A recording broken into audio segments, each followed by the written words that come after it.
Uganda naye twabagamba nti mulina okwekumira wano mubeere nga mufuna biki ebitambula mu entertainment industry. Of course obadde okimanyi nti Zara Toto omukyalo onakola ku NBS TV Always Uncut, omukyalo ono malaya era nga yetunda ku streets ze Kampala. Now tukwaniriza natera ku mukoto gwaffe omuganze kumanyikiddwa nga Uganda mu Kamoli ze Kimusonga bwe nagambye wali oliwaddemu kuba nti osubscribing n'oba nti ofuna agakagwa mu entertainment industry muganda wange.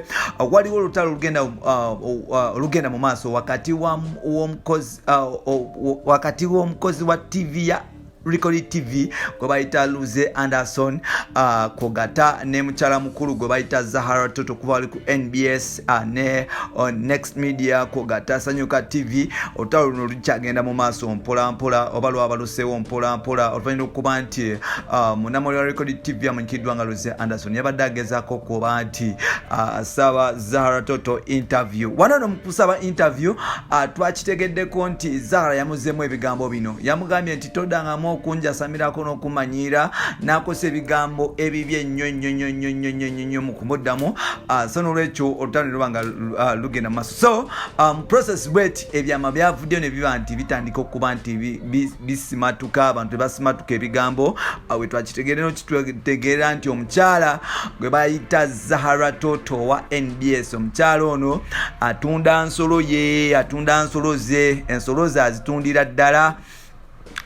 Ono omukyala mbu yatandika okwetunda Kampala way back era nga omulimu guno yali ageza kukuba nti atunda ensolo ze mu ba celebrity abenjawulo.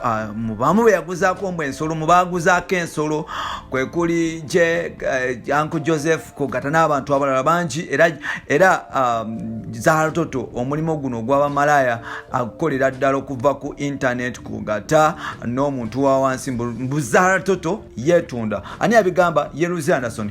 Luze Anderson agamba nti yasanga Zahara Toto nga malaya wa ku street nga yetunda natandika okuba nti ampromotinga mpola mpola oluvannyuma okuba nti yali ayingidde business era nga omukyalo ono yali akolera club gye bayita Play oba T1 oba Club Play eyali mu industrial area nga sawa zino yavaawo awali around Exo Launch. Omukyalo ono we yali akolera gwe bayita Zahara Toto. So n'olwekyo mukuba nti atandise okuba nti ayingira mabaala, Luze Anderson yatandika okuba nti amutwala ku TV ze zenjala okuba nti promotinga net ze, naye ate ku TV ne batandika okuba nti bamusosola era producer omu wa TV yagamba nti oyo malaya awedde emirimu, lwaki omuteekayo ku TV bla bla bla. Naye ate Luze Anderson okuba nti alina omutima omulungi ati yafuba kuti ebyo byonna tebifa kukuba yali promotinga chaliwe.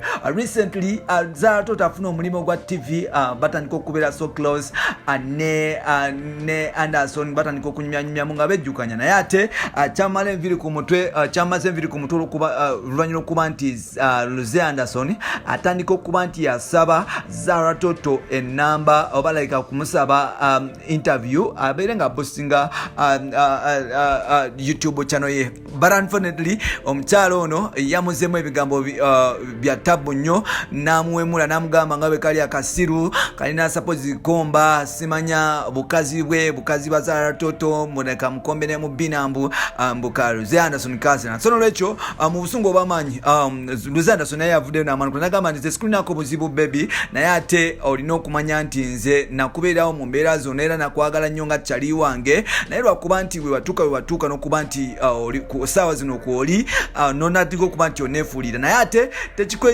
tekikuyinuza fena tukimanyi nti wongamba mbu nakwogerako mbu abaana bo simanya basula ne maama wo, nze kyakikola mutima mubi kuba gye baali basula. So n'olwekyo teweefuula mbu ate obeera mu Munyonyo speaker apartments ate nga si gy'obeera. Zahara buli omu amanyi gy'obeera era nga buli omu amanyi kyako. N'omugamba nti Zahara nze nasirikira ddala ebyama by'ensonga lwaki onanga mbu lwaki nasavingako enamba yo nti Zahara Toto mala because oli malaya. We all know that wali weetunda ku streets era nze nakusanga first time yange okusanga ali okola mulimu gwa malaya nga weetunda ku streets era tugukomyanga nego yadde okola ku TV. Zahara weetunda mu ba Sudan, weetunda mu ba celebrity abenjawulo. So n'olwekyo leka okubuzaabuza abantu. Zahara Toto oli malaya awedde emirimu. Zahara Toto buli omu akumanye byodda n'ovuma abantu vuma abatakumanyi. Nze nali nkuyamba just because oli chali wange because oli chali wange naye ati botandika nange okunvuma nange nja kujjayo ebintu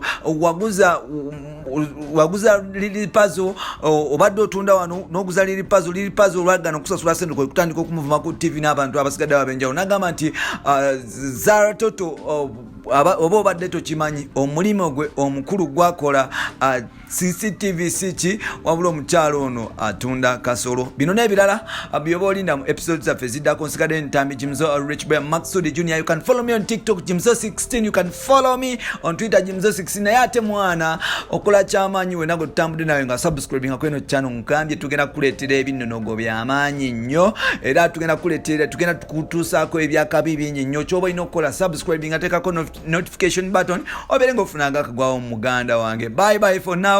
Nkwagala nnyo.